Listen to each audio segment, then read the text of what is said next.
whenever you get accused of one of these like sexual misconduct things, what ends up happening is that everybody in your community and everybody in your environment, right, all of your colleagues, and you know, you think they're your friends, they immediately repudiate you. They nobody wants to have anything to do with you because it can make them look bad.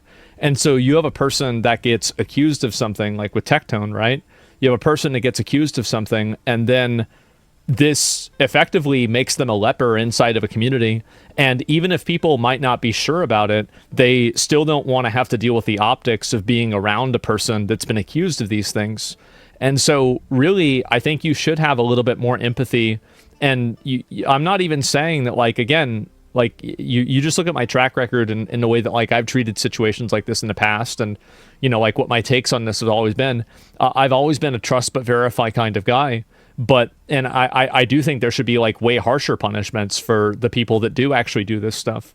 But the problem is that these accusations alone can cause a person to take their own life. It oftentimes ruins their life. And it does something, and I think that with Tectone in specific, right, because we're talking about him, it radicalizes a person whenever they see everybody who was their friend immediately just read something about them, believe it instantly, and then just cut contact and start shit-talking them. Like, that is an extremely radicalizing moment for an individual. And I think that if Poke had had that happen to him, I think that he would... I think his viewpoint on this would be a lot different. And like, you know, Poke and I, like, you know, we've had ups and downs, right?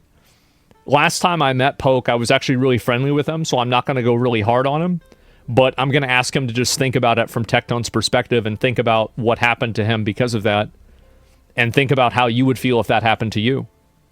And before you say, oh, that wouldn't happen to me, I think that's a cop-out, because you know that the conclusion to it is that it would be really bad.